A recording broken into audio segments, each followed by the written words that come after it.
अब डिस्कस करते हैं कार्बोक्सिलिक एसिड के चैप्टर के अंदर प्रीवियस ईयर्स के इंपॉर्टेंट क्वेश्चंस के बारे में। सेलेक्टेडली इंपॉर्टेंट क्वेश्चंस जो अब तक पूछे जा चुके हैं इस चैप्टर से। पहला क्वेश्चन है वर्ड प्रॉब्लम के तौर पर। वर्ड प्रॉब्लम आती है, आइडेंटिफाई करना है आपको ए बी सी क्या बनेगा। तो पहला क्वेश्चन है, आपको दे दिया ब्रोमोबेंजीन और आपसे कह दिया कि मैग्नीशियम ईथर के साथ रिएक्शन करानी है। तो किसी भी तरह की haloarene magnesium di ether लिखा हो तो सबसे पहले क्या बना के देगी, grignard। तो एमजी वाला जो पार्ट है उसको आपको रिंग और हेलोजन के बीच में कर देना है। कंपाउंड ए तैयार हो गया जो कि पूछा गया था। तो पहला वाला जो आंसर हो गया वो हो गया अराइल मैग्नीशियम हलाइड, यानी कि आपको मिल गया यहाँ पर एरोमेटिक grignard। उसके बाद सेकंड पार्ट के अंदर वो आपसे कह रहा है कि जो गिरनार्ड आपने बनाया, यानी कि जो कंपाउंड ए आपने बनाया, उसकी आपने CO2 और वाटर के साथ हाइड्रोलाइसिस करा दी।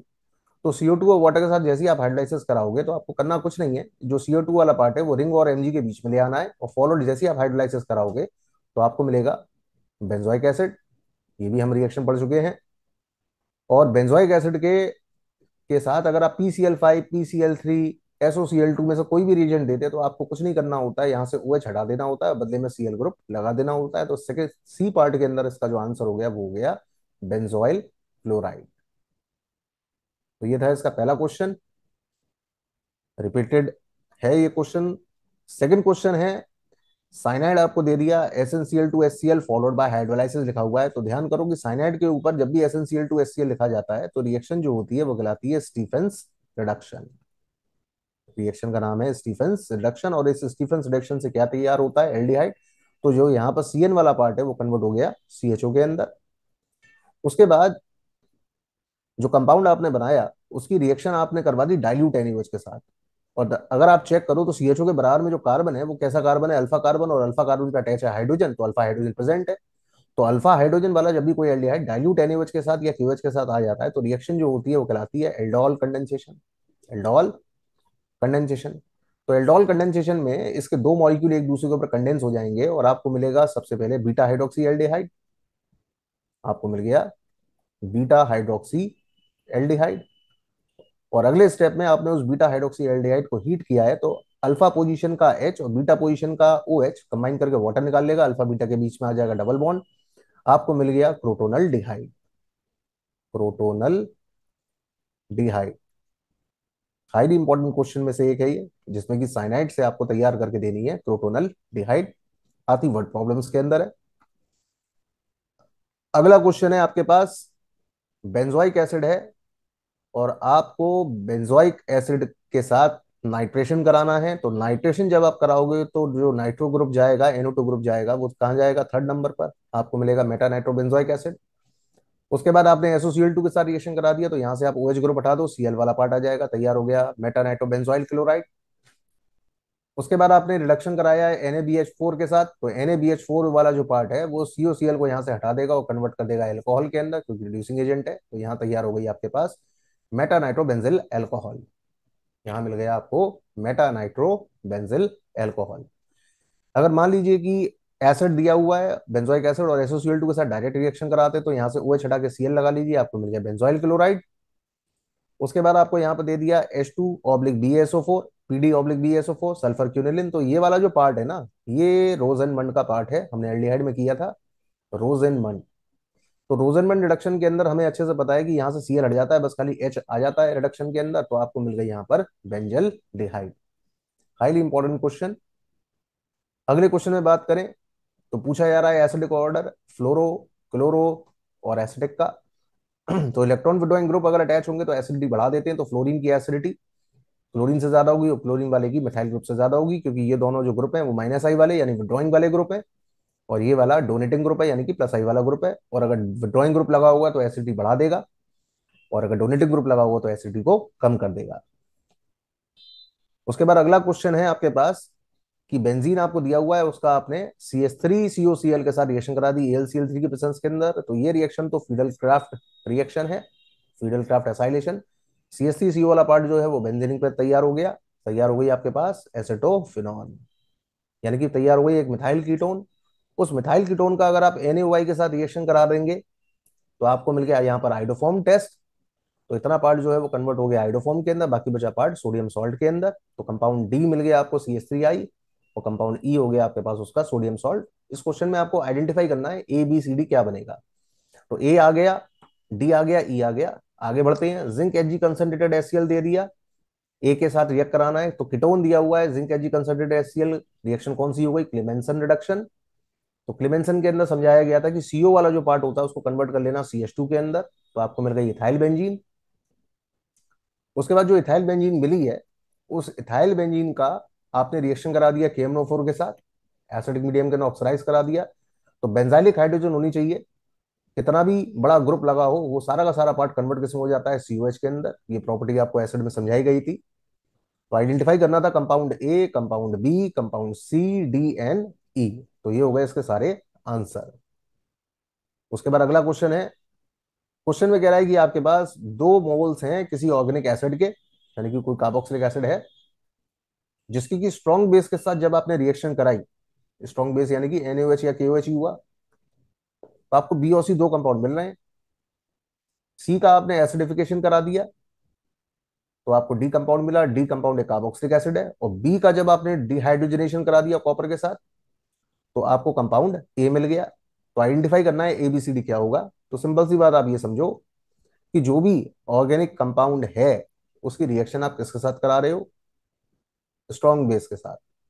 स्ट्रॉन्ग बेस अगर NaOH और KOH और दो मोल का इस्तेमाल हो रहा है, तो ये बात श्योर शॉर्ट है कि वो जो भी कंपाउंड होगा उसमें अल्फा हाइड्रोजन नहीं होनी चाहिए।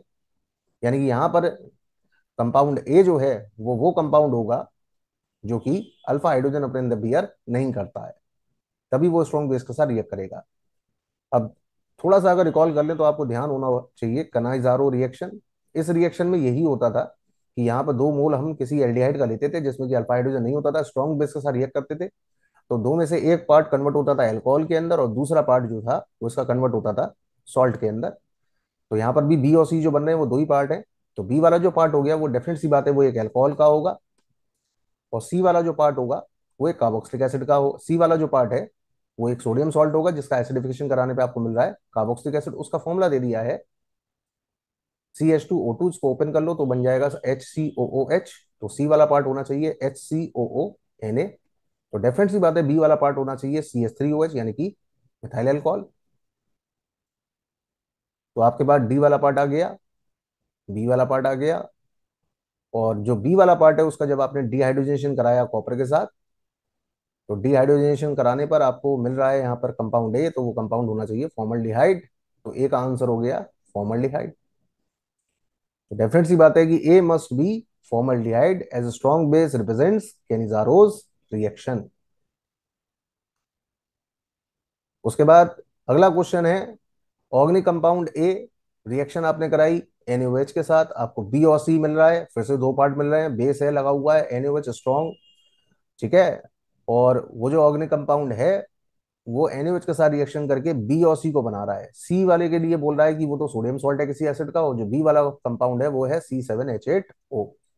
तो C7H8O कब बन सकता है? तो C7H8O का मतलब हो गया कि जब कंपाउंड ये वाला हो, क्योंकि सात कार्बन है 8 हाइड्रोजन, तो जो शो शॉर्ट है कि बेंजीनिंग तो होगी होगी इसके अंदर। तो ये वाला कंपाउंड तो हो गया आपके पास बेंजल अल्कोहल। और उस बेंजील अल्कोहल का जब आपने CrO3 के साथ रिएक्शन कराया तो आपको वापस कंपाउंड ए मिल रहा है। तो रिडक्शन जब आप कराएंगे प्राइमरी अल्कोहल का तो एल्डिहाइड मिलती है। तो यहाँ जो ए वाला कंपाउंड होगा वो होगा बेंजल डिहाइड। सेम रिएक्शन रिपीट हो रही है कि बेंजल डिहाइड के जरूर यहाँ दो मोल लिए होंगे।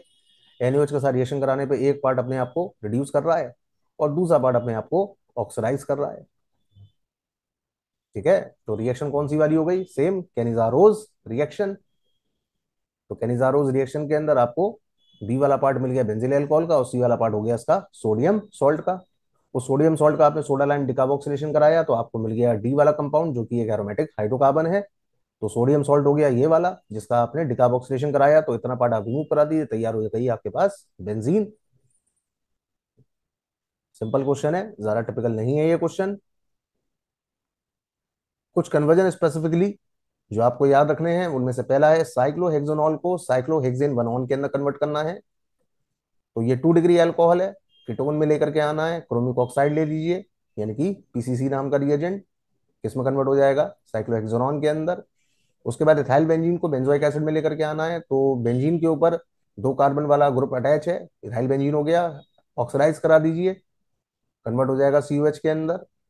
अगला क्वेश्चन है ब्रोमोबेंजीन को कन्वर्ट करना है बेंजोइक एसिड के अंदर। तो ब्रोमोबेंजीन से अगर आपको बेंजोइक एसिड बनानी है तो बनाने के लिए ब्रोमोबेंजीन का सबसे पहले मैग्नीशियम के साथ रिएक्शन करा के गिगनार्ड रिएजेंट बना लीजिए। उस गिगनार्ड का CO2 के साथ रिएक्शन करा दीजिए फॉलोड बाय हाइड्रोलाइसिस, तो आपको मिल जाएगा सीधा बेंजोइक एसिड।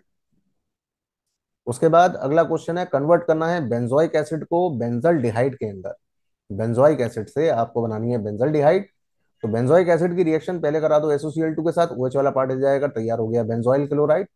और उस बेंजोइल क्लोराइड का आप यहाँ पर करा दो क्लीमेंसन रिडक्शन, सॉरी रोजेनमन रिडक्शन। तो रोजेनमन रिडक्शन के अंदर आपको यहाँ पर COCl वाला पार्ट हट जाएगा और इसके बदले क्या लग जाएगा, CHO। तो तैयार हो गई बेंजोइक एसिड से बेंजल डिहाइड। उसके बाद अगला क्वेश्चन है, प्रोपेनॉन को प्रोपीन में कन्वर्ट करना है, तो प्रोपेनॉन का रिडक्शन करा दीजिए। सबसे पहले आपको 2 डिग्री अल्कोहल यहाँ मिल जाएगी और उस 2 डिग्री अल्कोहल की कंसंट्रेटेड H2SO4 के साथ रिएक्शन करा दीजिए। तो हमेशा अल्कोहल कंसंट्रेटेड H2SO4 के साथ रिएक्ट करके क्या बना के देती है, एल्कीन। उसके बाद अगला क्वेश्चन है, पैरानाइट्रोटोलीन को कन्वर्ट करना है 2 ब्रोमो बेंजोइक एसिड के अंदर। तो पैरानाइट्रोटोलीन हो गया ये वाला कंपाउंड, पैरानाइट्रोटोलीन की ब्रोमिनेशन करा दीजिए। Br लग जाएगा सेकंड नंबर पर, क्योंकि फोर्थ नंबर तो ब्लॉक है इसका NO2 से, तो ये लग गया 2 ब्रोमो। ठीक है, तो कंपाउंड मिल गया आपको ये वाला। उसके बाद आप इसकी HCl के साथ रिडक्शन करा दो तो NO2 वाला पार्ट कन्वर्ट हो जाएगा NH2 के अंदर। उसके बाद आप यहाँ पर इस पार्ट का डाइजोटाइजेशन करा दो NN2HCl के साथ, तो NH2 वाला पार्ट N2Cl में कन्वर्ट हो जाएगा। और डाइजोनियम सॉल्ट का जब भी H3PO2 के साथ रिएक्शन कराया जाता है ना, तो ये वाला पार्ट यहाँ से पूरा हट जाता है और कंप्लीट बेंजीनिंग तैयार हो जाती है। तो आपको मिल गया 2 ब्रोमो टॉलीन। और उस कंपाउंड का जैसे ही आप KMNO4 के साथ ऑक्सीडेशन कराएंगे तो CH3 वाला पार्ट कन्वर्ट हो जाएगा COOH के अंदर, आपको मिल गई ऑर्थो ब्रोमो बेंजोइक एसिड, यानी कि 2 ब्रोमो बेंजोइक एसिड। ये एक लंबा कन्वर्जन है लेकिन इसमें सारे इंपॉर्टेंट स्टेप्स आ चुके हैं। उसके बाद है, बेंजीन को कन्वर्ट करना है मेटा नाइट्रो एसिटोफिनॉन के अंदर। मेटा नाइट्रो एसिटोफिनॉन के अंदर बेंजीन को कन्वर्ट करना है। तो बेंजीन का सबसे पहले आपने फ्यूडल का रिएक्शन करा दिया, CH3CO वाला पार्ट रिंग पे चला गया, आपको मिल गया एसिटोफिनॉन। और उस एसिटोफिनॉन का जब आप नाइट्रेशन कराओगे तो CO ग्रुप मेटा डायरेक्टिंग होता है, जिसकी वजह से आने वाला कोई भी इलेक्ट्रोफाइल यानी कि NO2 सीधा कहाँ भागेगा, मेटा पोजीशन पर। तो आपको मिल गया मेटा नाइट्रो एसिटोफिनॉन। तो ये थे इस चैप्टर के complete important previous years question.